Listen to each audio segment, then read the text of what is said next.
नमस्कार, ये समाचार एजेंसी ऑफ इंडिया है। अब आप साई न्यूज की समाचार श्रृंखला में बुधवार 3 जनवरी 2024 का राष्ट्रीय ऑडियो बुलेटिन सुनिए। प्रधानमंत्री नरेंद्र मोदी ने आज लक्षद्वीप के कावारत्ती में कई विकास परियोजनाओं का शुभारंभ और शिलान्यास किया। 1150 करोड़ रुपए से अधिक की इन परियोजनाओं में सबमरीन ऑप्टिकल फाइबर केबल परियोजना, पेयजल आपूर्ति और बैटरी चालित सौर ऊर्जा परियोजना शामिल है।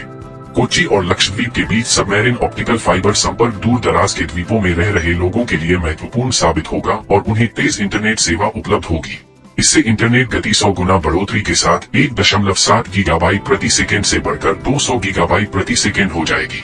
सर्वोच्च न्यायालय ने अडानी हिंडनबर्ग मामले की जांच विशेष जांच दल SIT से कराने का आदेश देने से इनकार कर दिया है। भारतीय प्रतिभूति और विनिमय बोर्ड सेबी से यह मामला SIT को दिए जाने की याचिका नामंजूर करते हुए मुख्य न्यायाधीश DY चंद्रचूड़, न्यायमूर्ति JB पारदीवाला और मनोज मिश्रा की पीठ ने कहा कि सेबी सही तरीके से इस मामले में जांच कर रही है। अडानी ग्रुप को बड़ी राहत देते हुए उच्चतम न्यायालय ने कहा कि वह विनियामक कार्य क्षेत्र में हस्तक्षेप नहीं कर सकता और हिंडनबर्ग की रिपोर्ट अलग जांच के लिए आदेश देने का आधार नहीं बन सकती। शीर्ष न्यायालय ने सेबी को 3 महीने में जांच पूरी करने का निर्देश दिया। सेबी ने अमेरिका स्थित हिंडनबर्ग रिसर्च के आरोपों से जुड़े 24 मामलों में 22 की छानबीन कर ली है।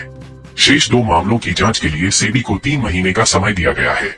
केंद्रीय स्वास्थ्य मंत्रालय ने गहन चिकित्सा इकाई ICU में रखे जाने के लिए अस्पतालों को दिशा निर्देश जारी किया है। इनके अनुसार अस्पताल गंभीर रूप से बीमार मरीजों को उनके अथवा उनके परिजनों द्वारा मना किए जाने की स्थिति में गहन चिकित्सा इकाई यानी ICU में नहीं भेज सकेंगे। ICU में प्रवेश और वहां से वापस भेजे जाने संबंधी दिशा निर्देशों में आगे स्पष्ट किया गया है कि किसी मरीज को अंगों के काम करना बंद करने और ऑर्गन सपोर्ट की जरूरत पड़ने या स्थिति बिगड़ने की आशंका पर ही ICU में भेजा जाना चाहिए। यह दिशा निर्देश 24 प्रतिष्ठित चिकित्सकों ने तैयार किए हैं, जिनमें दुबई और कनाडा के विशेषज्ञ भी शामिल हैं। भारत और संयुक्त अरब अमीरात का संयुक्त सैन्य अभ्यास कल राजस्थान के महाजन में शुरू हुआ। डेस्ट साइक्लोन नामक यह अभ्यास 15 जनवरी तक चलेगा। दोनों देशों की सैन्य टुकड़ियों में 45 कर्मी भाग ले रहे हैं। इस अभ्यास का उद्देश्य संयुक्त राष्ट्र शांति रक्षा अभियान चार्टर के अनुसार रेगिस्तान और अर्ध रेगिस्तानी क्षेत्रों में पारंपरिक परिचालनों में आपसी सहयोग बढ़ाना है। इससे दोनों देशों की सेनाओं के बीच शांति रक्षा अभियानों के दौरान सहयोग समन्वय बढ़ेगा तथा परस्पर विश्वास और मैत्री संबंध मजबूत होंगे। प्रधानमंत्री नरेंद्र मोदी ने श्री रामलला के स्वागत में गाए गए स्वाति मिश्रा के भजन को सोशल मीडिया पोस्ट पर साझा किया है। श्री मोदी ने कहा कि यह भजन मंत्रमुग्ध कर देने वाला है। ये समाचार एजेंसी ऑफ इंडिया है। आप सुन रहे हैं साई न्यूज की समाचार श्रृंखला में बुधवार 3 जनवरी 2024 का राष्ट्रीय ऑडियो बुलेटिन। अयोध्या में रामलला की प्राण प्रतिष्ठा के पहले कांग्रेस नेता BK हरिप्रसाद का विवादित बयान सामने आया है। कर्नाटक कांग्रेस के नेता BK हरिप्रसाद ने कहा कि राज्य में गोधरा जैसा दंगा हो सकता है। इसके अलावा उन्होंने केंद्र सरकार से मांग की है कि वह अयोध्या जाने वाले लोगों को सुरक्षा प्रदान करे। उन्होंने रामलला की प्राण प्रतिष्ठा को राजनीतिक इवेंट बताया।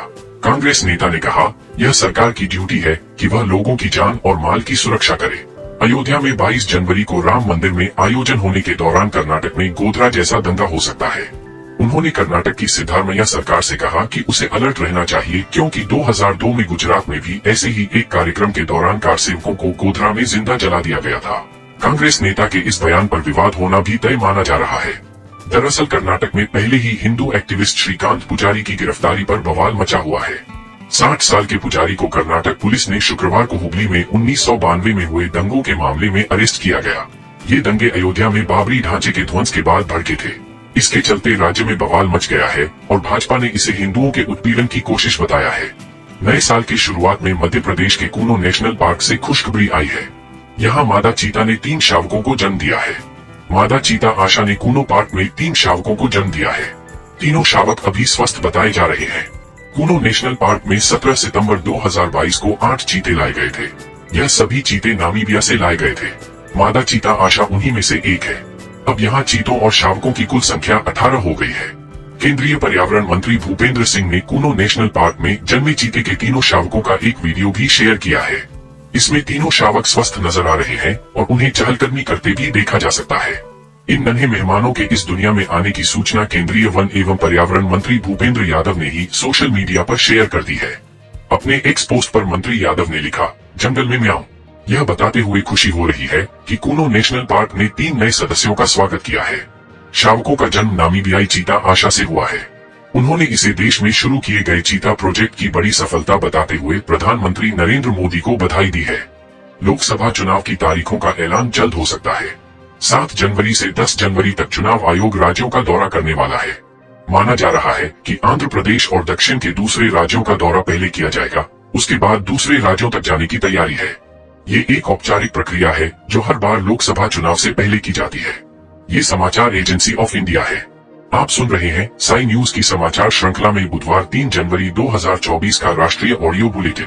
भारतीय अंतरिक्ष एजेंसी इसरो अपने अगली पीढ़ी के भारी संचार उपग्रह GSAT-20 को लॉन्च करने के लिए स्पेसएक्स पर निर्भर रहेगी। यह पहली बार है जब अंतरिक्ष विभाग और भारतीय अंतरिक्ष अनुसंधान संगठन फाल्कन 9 हेवी लिफ्ट लॉन्चर का उपयोग करेगा। इस भारतीय मिशन के लिए फ्लोरिडा से उड़ान भरी जा सकती है। जानकारों का कहना है कि यह डील इसरो की कमजोर स्थिति को भी उजागर करती है। इसरो के पास अभी भी ऐसे रॉकेट का अभाव है जो बड़े संचार उपग्रहों को लिफ्ट करने में सक्षम हो।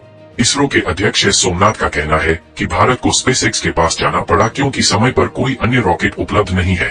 भारतीय कुश्ती में जारी संकट में बुधवार को नया मोड़ आया जब सैकड़ों जूनियर पहलवान अपने करियर में एक महत्वपूर्ण साल बर्बाद होने के खिलाफ जंतर मंतर पर जमा हुए और उन्होंने इसके लिए शीर्ष पहलवानों बजरंग पूनिया, साक्षी मलिक और विनेश फोगाट को दोषी ठहराया।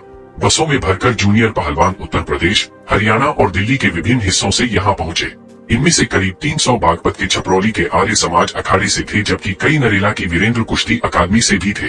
सुरक्षा कर्मियों को उन्हें काबू करने में काफी परेशानी हुई। ये पहलवान बजरंग, साक्षी और विनेश के खिलाफ नारे लगा रहे थे। इन्होंने बैनर पकड़ रखे थे जिस पर तीनों पहलवानों की तस्वीरों के साथ लिखा था, कर दिया देश की कुश्ती को बर्बाद, साक्षी, बजरंग और फोगाट। भारी ठंड के बीच जूनियर पहलवान सुबह 11 बजे जंतर मंतर पहुंचे और 3 घंटे बाद यह चेतावनी देकर निकल गए कि अगर सरकार ने WFI पर लगा प्रतिबंध 10 दिन के भीतर नहीं हटाया तो वे अपने पुरस्कार वापस देने लगेंगे। झारखंड के रांची में मुख्यमंत्री हेमंत सोरेन और सत्तारूढ़ दलों के विधायकों के साथ बैठक खत्म हो गई है। सीएम सोरेन ने अपने पद से इस्तीफा नहीं देने का फैसला लिया है। बुधवार को विधायकों के साथ हुई बैठक में सोरेन ने यह निर्णय लिया।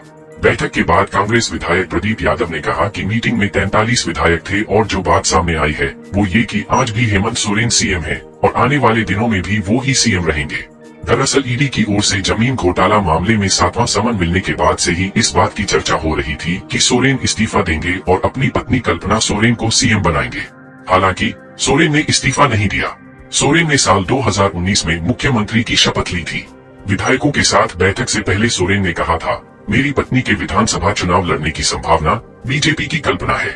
उन्होंने आगे कहा था, बीजेपी झूठा विमर्श पेश कर रही है कि मैं सत्ता अपनी पत्नी को सौंप दूंगा। ये समाचार एजेंसी ऑफ इंडिया है। आप सुन रहे हैं साई न्यूज की समाचार श्रृंखला में बुधवार 3 जनवरी 2024 का राष्ट्रीय audio bulletin. Hit and run मामले को लेकर नए कानून का विरोध कर रहे ट्रक ड्राइवर अब काम पर वापस लौटने लगे हैं। ट्रक ड्राइवर्स के संगठन all India motor transport Congress AIMTC ने बुधवार 3 जनवरी को कहा कि सख्त कानून के खिलाफ विरोध कर रहे ड्राइवरों के काम पर लौटने से अब 1 या 2 दिन में स्थिति सामान्य हो जाएगी। AIMTC के प्रतिनिधियों ने हिट एंड रन मामलों के लिए कड़े प्रावधानों को लेकर केंद्रीय गृह सचिव अजय भल्ला से मुलाकात की। AIMTC के महासचिव NK गुप्ता ने कहा, हमने हड़ताल को आह्वान नहीं किया था। हड़ताल कर रहे ट्रक ड्राइवर अब काम पर वापस आ रहे हैं। 1 या 2 दिनों में सामान्य परिचालन बहाल हो जाएगा। दिल्ली में चल रही शीतलहर के चलते बुधवार को दिन भर ठंड बनी रही। दोपहर के समय कुछ समय के लिए हल्की धूप निकली, लेकिन इससे सर्द हवाओं पर कोई असर नहीं पड़ा। बुधवार को दिल्ली का अधिकतम तापमान सामान्य से 4 डिग्री कम रहा। बुधवार को अधिकतम तापमान 15.6 डिग्री दर्ज किया गया, जो मंगलवार को 17.2 दर्ज किया गया था। मौसम विभाग का मानना है कि गुरुवार को भी शीतलहर चलेगी और दिल्ली का अधिकतम तापमान 16 से 17 डिग्री के बीच रहेगा। आगामी 9 जनवरी को कुछ जगहों पर बूंदाबांदी हो सकती है। मौसम विभाग के सूत्रों ने समाचार एजेंसी ऑफ इंडिया को बताया कि दिल्ली में उत्तर पश्चिम दिशा से ठंडी हवाएं आ रही हैं, जिसके चलते शीतलहर चल रही है। बुधवार को सुबह से ही मौसम बेहद ठंडा बना रहा। सुबह लगभग 11.30 बजे के बाद हल्की धूप निकली, लेकिन इसका ठंडी हवाओं पर कोई असर नहीं दिखा। कुछ ही देर बाद यह धूप भी चली गई। दिन भर राजधानी के विभिन्न इलाकों में ठंडी हवाएं चलती रहीं और लोग ठिठुरते नजर आए। दिल्ली में बुधवार को हवा की रफ्तार 4 से 10 किलोमीटर प्रति घंटा रही। विशेषज्ञों का मानना है कि दिल्ली में गुरुवार को भी शीतलहर चलेगी और अगले कुछ दिनों तक ठंड दिल्ली वासियों को परेशान कर सकती है। वहीं देश भर के कई राज्यों में शीतलहर थमने का नाम नहीं ले रही है। इस बीच धरती का स्वर्ग कहे जाने वाले कश्मीर में कोहरे की घनी चादर नजर आ रही है। कश्मीर में घने कोहरे की वजह से दृश्यता विजिबिलिटी कम हो गई है, जिससे कश्मीर के मैदानी इलाकों में यात्रियों और पर्यटकों को काफी परेशानी हो रही है। कश्मीर में बुधवार को तापमान -7 डिग्री सेल्सियस दर्ज किया गया। इस दौरान घाटी में बर्फीली हवाएं भी चली। सूत्रों के मुताबिक 10 जनवरी तक कश्मीर के मौसम में ज्यादा बदलाव नहीं दिखेगा। कश्मीर में 4 और 5 जनवरी को मैदानी इलाकों में मौसम शुष्क रहेगा, वहीं ऊंचाई वाले इलाकों में हल्की बर्फबारी की संभावना है। आप सुन रहे थे समाचार एजेंसी ऑफ इंडिया की साई न्यूज की समाचार श्रृंखला में बुधवार 3 जनवरी 2024 का राष्ट्रीय ऑडियो बुलेटिन। बृहस्पतिवार 4 जनवरी 2024 को एक बार फिर हम ऑडियो बुलेटिन लेकर हाजिर होंगे। इसके साथ ही साई न्यूज में ज्वलंत विषयों पर लिमटी की लालटेन रोजाना सुबह 7 बजे देखना न भूलें। यदि आपको ये ऑडियो बुलेटिन पसंद आ रहे हो तो आप इन्हें लाइक, शेयर और सब्सक्राइब जरूर करें। अभी आपसे अनुमति लेते हैं। जय हिंद।